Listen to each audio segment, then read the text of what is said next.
行的。And the law gave the relationship they were to have with God.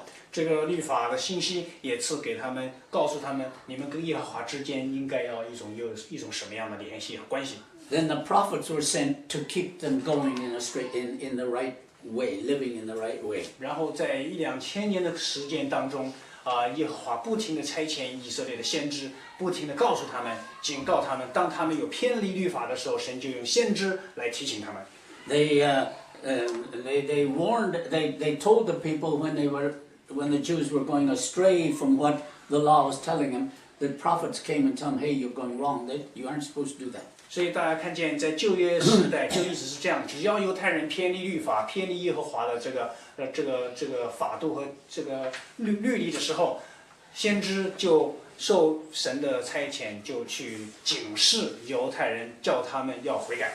And they warned them that if they did not listen to them, the prophets, they would be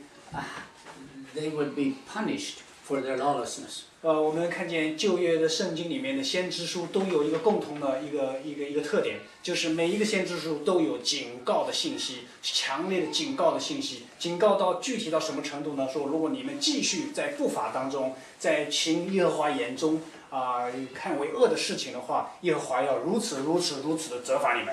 And when the punishments came, the Jews recognized that this was punishment by God because they had not followed the law.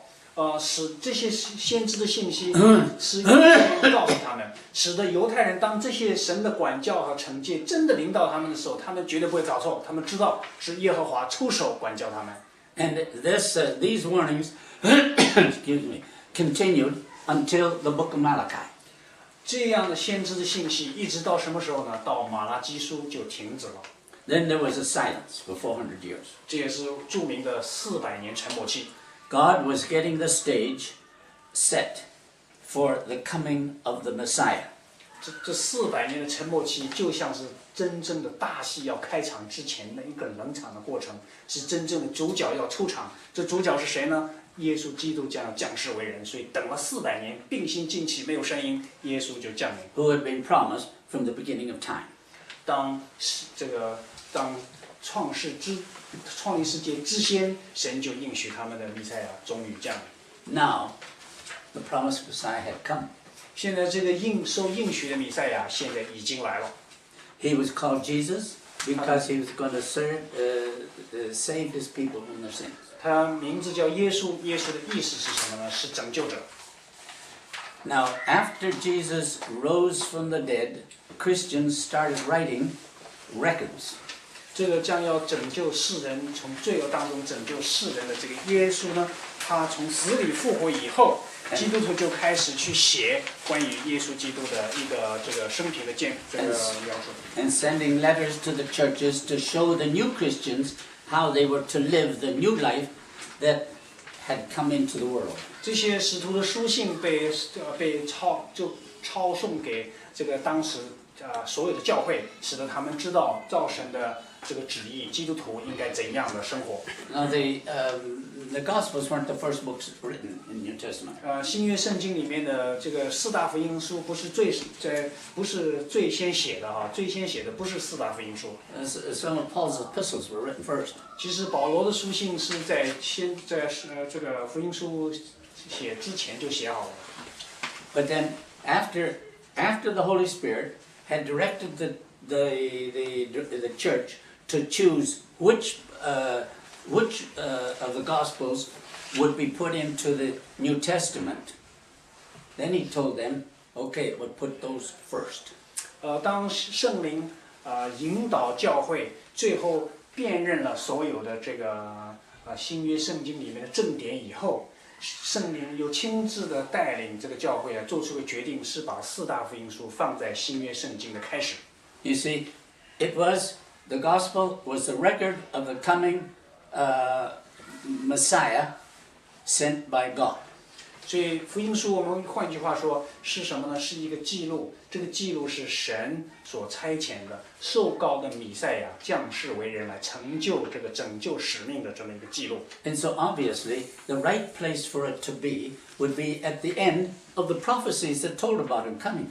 所以它的正确的位置应该是什么呢？应该是旧约的先知书结束，这个马拉基书以后，紧接着就是这个先知信息得到应验，就是受应许的弥赛亚降临，所以应该放在新约圣经的起头。So you can see the Gospels tie the New Testament to the Old.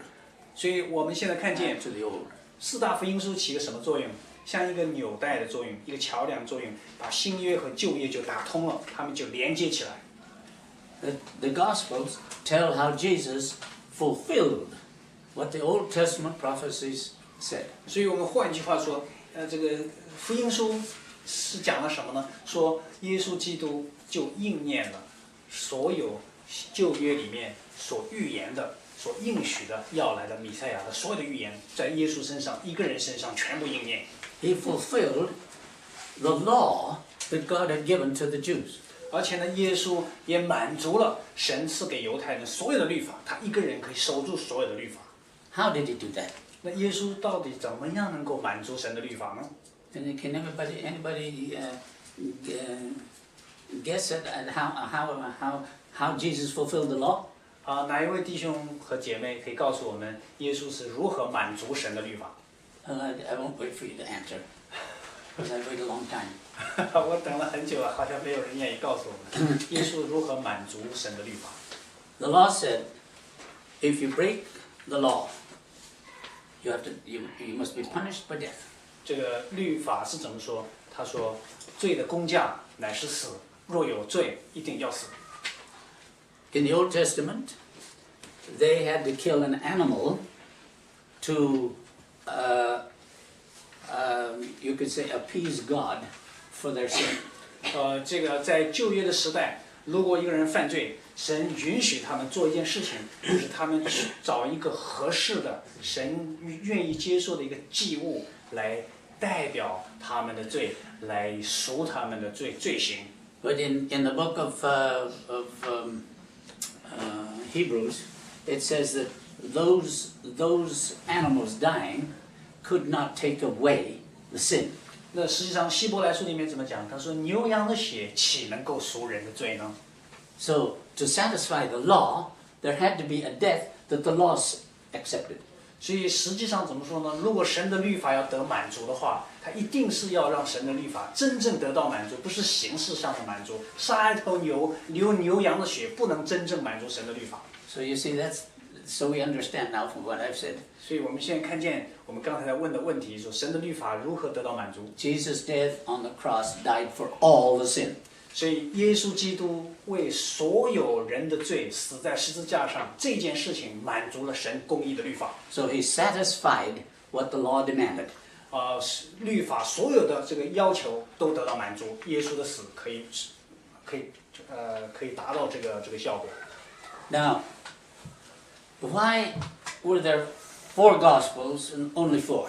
我们要问一个问题：为什么只有4卷福音书？为什么不是5卷、6卷、7个福音书呢？ Why didn't the Holy Spirit say, okay, let somebody write the whole story in one Gospel? 为什么不是1卷福音书？说你有一个人把耶稣所有的事都写出来，每一个细节都写完，就写成一个福音书就好了吗？ See, this would avoid the problem that we have of trying to explain the different ways that the writers of the Gospel explained things that happened. 这也可以避免。如果只有1卷福音书。那他讲的东西也没有可以对应那就不需要像现在这样很多人攻击圣经的权威的时候说，哎，你看这个事情在这个福音书里是这样说，那个福音书里那样说，那基督徒就要去解释这个事情。如果只有1卷福音书，那基督徒就没有这个麻烦了吗？ For instance, in one of the Gospels, it tells about Jesus healing a blind man.